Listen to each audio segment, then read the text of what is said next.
Welcome, welcome, guys. This is the book Compelling People by Jeffrey and Matthew Kohout. I could not say Jeffrey's last name. I really don't even know how to say it. So let's see. Author credibility, I gave an 8. These both guys are very credible. Author ability, I gave an 8 as well. PV connection, 7. Personal feel was a 6. It was pretty solid. It's still in the green. And then just our recommendation: should we read this as a team? I said 2, just because it's one of those books that's more of a tips for template type book, but still really good concepts. Wouldn't hurt to read it, but if we had to choose, I would choose other books. So let's look at the about author. So this is Jeffrey something. Uh, he's been a professor for a long time. The organizational graduate school of business at Stanford University. It says he taught since 1979. Prior to that, he taught at University of California, Berkeley, University of Illinois. So he's just been around for some time talking about these concepts. He's given talks in 39 different countries. He's even has an honorary doctorate from the University of Tilburg in the Netherlands. So just a big time guy, very credible, a lot of credentials. Matthew Kohout, he is the managing partner of the KNP Communications and co-author of the book Compelling People, the book we're talking about now, and the hidden qualities that make us influential.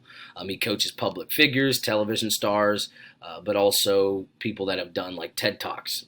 He's done speech writing. He coaches CEOs. Just a big time guy as well. So, two very credible people to that wrote this book, and it was definitely seen in their research and things like that.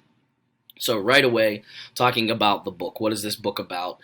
He says this book explains how character judgments work. When people size you up, what are they looking for? It also explains how to make character judgments work for you. What you can do is to affect the way others see you. So what you can do to have other people affect you. So he says, here's my short answer. I like this book because it's really simple. It's not long. It's just really straight to the point. He says the short answer is this: the criteria that count are what we call strength and warmth. Those are the two words that they just hit throughout the entire book.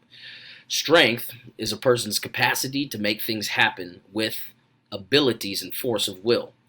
When people project strength, they command our respect. Warmth is the sense that a person shares our feelings, interest, and the view of the world. When people project warmth, we like and support them. So he's going to talk about there's this combination. He says, pretty much challenges us in the very beginning of the book. What about you? Are you a person that gives off strength and you're stern and you're powerful and you can make things happen? Or are you a person that relates to people and relates to people's feelings and more of a people person? He says that a true compelling person has both of these qualities. It's a very hard thing because he even talks about later on in the book, he talks about how when you are so strong, you're automatically lowering your warmth. When you're very warm, you're automatically lowering your strength. So it takes a very powerful intentionality to be able to uplift both of these in your person and project this strength and also this warmth. The ability to relate to people, but also the ability to make things happen. And you'll see throughout the book, he talks about body language. He talks about all these different things, projects either warmth and or strength. So that's the big idea. Just that strength is the ability to get things done. It's the ability to make your mark in the world, to take action, and the willpower to make it happen.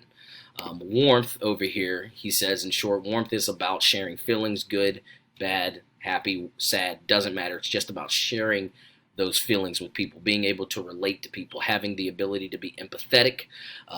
He even talked about emotional contagion, which we've heard in other books. Those abilities, even the ability, I love this, when he talks about warmth, he says that warmth is also the ability to make someone else feel familiar with what you're doing. So familiarity, I thought that was very cool, that whatever I do, is this person feel familiar, or do they feel out of their comfort zone when they're around me? If they feel out of their comfort, it's either that I'm very weak or I'm just incredibly strong and I freak them out and they can't relate to me. He also talks about another word quality that goes with warmth is just love in general. He talks about how powerful love is, and your ability to be able to portray or give off that love when dealing with other people. So a combination of these two things is what's going to make a compelling person, a powerful person. He gives a couple examples like Martin Luther King, different politicians that are just compelling, charismatic, he says, people. He even talks about it's very, he shoves this in there, but it's also a very scientific thing. Estrogen, oxytocin, cortisol, all these different hormones are, or neurotransmitters as well, are different chemicals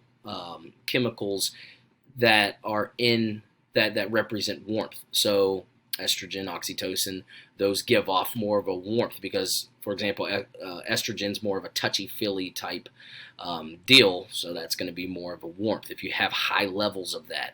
If you have high levels of testosterone, as you can imagine, you're going to give off a lot of strength, a lot of aggression, a lot of power. So it's also evidently there's a lot more testosterone naturally in men. So men tend to be more strong while less warm, and women tend to be more warm while less strong. But he gets onto that further on in the book. Let's pause here and then we'll move on to our next chapter. Okay, so the author, he continues just to show the dynamic between strength and warmth, how they can seem as opposites, but also how they also have this relation to each other where you can make it work, but once again, it just takes a lot of intentionality. He says that, for example, he said great strength can inspire fear when great warmth can inspire love. And he calls it the leader's dilemma, where you have to figure it out, where you can have so much strength where you're causing fear and power, but so much love or so much warmth where it's love. So you just kind of have to figure it out. And even thinking through scientifically, where he talks about the testosterone, he says testosterone, the key hormonal agent of strength, turns out to be a potent inhibitor of oxytocin, its counterpart for warmth. So oxytocin is the key to warmth, but testosterone inhibits oxytocin. It is hard to balance these qualities in life, in part because they do battle with one another in our blood. So scientifically and just even physiologically, they work in opposition to each other. He says, but there's still always a choice. There's a critical difference between the two. He says warmth operates under something we call the tomato rule. And so if you think through a garden of tomatoes, if it was freezing cold out, it would ruin that whole garden, just one cold night. He says the same thing happens with warmth, that if you're trying to balance them, that you can be a very warm person, but if one encounter with someone comes off so strong, like a cold night, and you're real cold to somebody, that can ruin everything. They can see you as not warm at all, and you can kind of ruin it all. So you have to, once again, there's a lot of intentionality that goes into this. Then he has something what he calls halos and hydraulics. Strength and warmth are complementary, not mutually exclusive opposites, and there is a lot of interplay between them. So once again, it seems as if one inspires fear, one inspires love. Seems like they're opposites, testosterone, oxytocin, but he's saying they're not opposites. They're just hard to get them to work together. But if you can get them to work together, it's powerful. Once we like someone, the halo effect kicks in. So halos and hydraulics. The halo effect is this, that when someone likes me, no matter what I do, it's very hard for them to see me do something wrong. They tend to think, well, no, it's Simeon. He's a good dude. It had to be right. So that's a great way to begin to balance out this strength and this warmth. So they actually work together versus opposing each other. Then moving on, he talks about different personality types, how things like extroversion, that actually there is a duality between there where there's some strength and some warmth in that. There's another one called conscientiousness. It's funny, all these different books, they have so many different personality types. Conscientiousness, which has this, it's all about self-discipline and all about strength. So evidently someone with that personality type, with a conscientious personality type, would be more, would project more strength naturally. He talks about openness, meaning openness. I've never heard of these types, by the way. It was a guy named, Martin Seligman was the virtues. Either which way, openness, There's a lot of warmth because it's all about empathy. So it's just, you can see there's a lot of, he's trying to take the book, the concept of strength and warmth, and filter it through all of these different studies, all these different concepts, and show the world is made up of strength and warmth. Essentially, is what the authors are saying. There's different.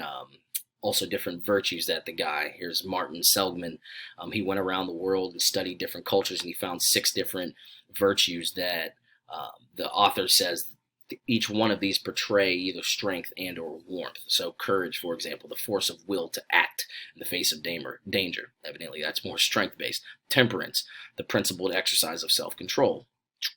Warmth. Wisdom, intellectual competence in the highest form. Justice, a commitment to fairness for humanity. Humanity, a deep and abiding concern for people's well-being. Transcendence, looking beyond day-to-day concerns to achieve a sense that we are all connected. Those are just virtues that we hold throughout different cultures, that he's saying these concepts of strength and warmth are actually woven through each one of these 6 huge virtues in life. So the big idea here is just that it's everywhere. Strength and warmth is everywhere. They're hard to balance. They seem as if they oppose each other. And as you present yourself, you're naturally, through temperament, through virtue, what you hold true with virtue, naturally you're going to put one foot forward, and you're going to be more strength, or you're going to be more warmth. But you're challenged then, if I'm more strength, and if I'm more strong, if I'm more open, so I'm more warm, or if I'm more extroverted, whatever, I have to begin to learn myself, and I have to know, okay, I'm more strong naturally, so I have to begin to bring out more warmth in myself to move towards this idea of compelling, being a compelling person. So this is the next section to the book. So he talks a little bit about, and I'm not going to talk at all about this. The book was just a very practical book, but he talks about playing the hand that you were dealt. And so what that means is, from your ethnicity to your gender to really anything that makes you you without any control of that, really you have to be aware of that. So you have to be aware, am I a black man? Am I a white man? Am I a Indian woman? Like, what are the stereotypes around all of this? How do people perceive this? He talks about strength and warmth based on certain people, like women can portray more natural warmth, and so when they're strong, it can be an issue in certain environments. It can be harder in the business environment, but it also, if she's incredibly strong, it actually, studies show that it can be very useful. White males tend to be more strong, so they have to lean more towards the warmth because they can be very it can be very intimidating, and they need to be very aware of that. Black males can be strong, but they can also have become very defensive in their strength, so they need to be aware of how to be warm as well. So there's just a lot of different things that he spoke about. It was all just practical. There wasn't really anything outside of practical. So it was really good, but if I were to go through it all, it would just be a lot of talking. So that might be something we want to talk about more if we want to take this book even farther and implement it into more of a tips type thing. The next deal is playing the hand. So he talked about understanding the hand that you were dealt, which is understanding who you are, but then it's playing that hand for our last section of the book. And this, I'll go through some of the list. This was all really practical too, but I also thought there's a lot of cool things he had to say in here. But just understand that as I'm saying all this, it'll be more of an example type stuff. I'm not giving everything, not even close to everything. It would take a long time, and you might as well read the book because it's just a tips kind of book. But just as examples to give you certain ways to understand, like, what is strength and then what is warmth. I'll talk a little bit about some of the things that he talked about. So he talks about you being in space. Well, first off, he says that everything is subject to your subconscious. So when you're playing that hand, you're portraying strength or warmth to the subconscious of other people, unless you're speaking. That actually engages the entire mind. But all your nonverbal cues are going to be penetrating the subconscious of people. So they're going to judge you based on what you're doing, and they may not even be doing that consciously. So that was just a really cool thing to understand. And then he also talks about how character, if your words match all your nonverbals, then people deem you to be a person of character. So that was just really neat concepts. But going into just some real practical stuff. He talks about when you're in space, like if I'm at the gym, he says if you can own that space, then you portray a lot of strength. If you move freely in space and you make yourself big in that space, I mean, he doesn't really talk about so much on how to do that, but it makes a lot of sense. If you can just own that room and be recognized in that room, you portray a lot of space. Posture. An upright posture portrays more strength. A slouched can portray weakness, not even so much warmth, but more weakness. He talks about a sated strength, which is slouching over. He says it's the slouch of someone who is perfectly satisfied at ease with his surroundings. There is a basic trade-off here: less height and more width. So it's just slouching over but taking up still space. So the idea with strength is usually the more you take up, the more strength you have, even with your body, with everything you do. If you can take up more, then you're going to have more strength, even if you're more relaxed. So let's see. First things first, he talks about moving as you walk. It's very important to understand your strength and your warmth. He hits a lot more strength here. He talks about if you go in with as you're walking, it's kind of crazy. He gets real in depth with it. He says, lean slightly forward, putting your head slightly forward and stooping your shoulders. So your forehead is the first body part into every room. He says this fits with the stereotype of doting old professor, perhaps holding. So this is it does not project strength. This is just like, kind of weakness, but also more warmth. So it's like slouching and kind of walking like this, where your head comes in first, then your hips first. He says when you go with your hips first, that's a strength motion, putting your hips first as you're walking. Your heart first, so that's almost like your chest first. That can portray strength. It also can have. He says that's the best position to portray strength, is to walk with kind of your chest out. You need to do it in a good fashion. Don't be all weird about it. And then he also talks about if you're a woman, putting out your breast first can portray strength and or warmth, depends on your intention, but also primarily sexuality. So you just have to be careful with that.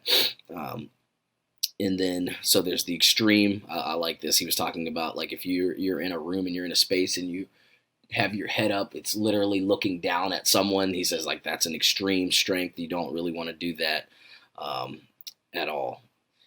Then he talks about, so a lot of these things are more strength driven, but he also talks about if you're listening to someone, if your head's here, of course you're going to portray more strength. But if you you're a real strong person, then honestly, like a little head tilt will portray more warmth, and they'll feel more related to you if you can kind of tilt your head and versus kind of staying straight up and scaring someone.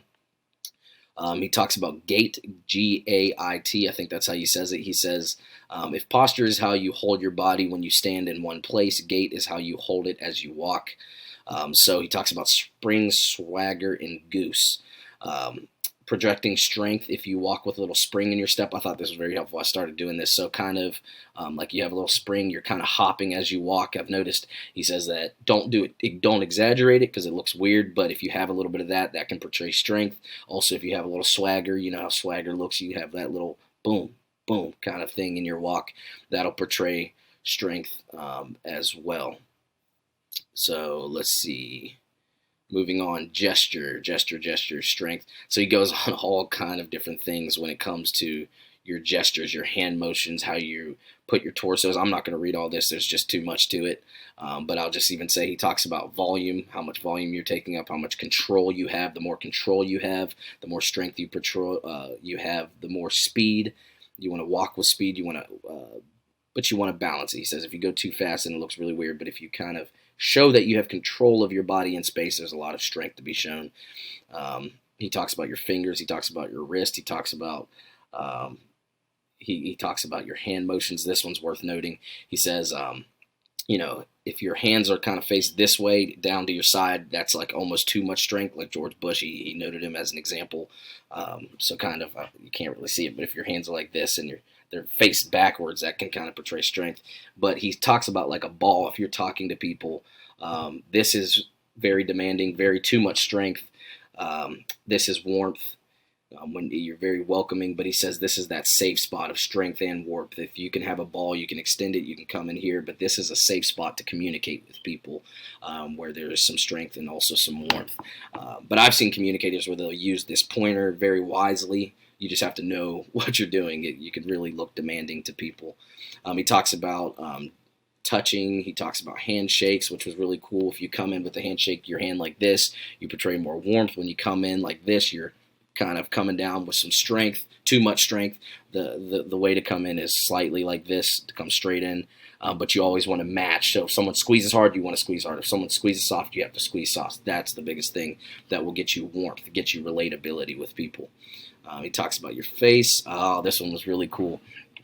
He talks about how let's just read it. A flexed eyelid portrays strength. So studies show, I think it was like three extreme emotions. So it was smiling, which is for happiness, then disgust, and then anger. That's all three of those real extreme emotions. They all had one thing in common. That was their eyelids were flexed. So if you can see that, you're flexed. So if you think about disgust, happy, you're smiling, and then if you're angry, your eyelids are always flexed. And what that does is they say that it shows both strength and warmth, because it shows intensity, like a good intensity. So if you can, I always walk around now just kind of like flexing my eyelids, because it's a good practice to show good intensity, that I'm a person of good intensity. Now that could be a little intimidating, but pretty much those flexed eyelids are key.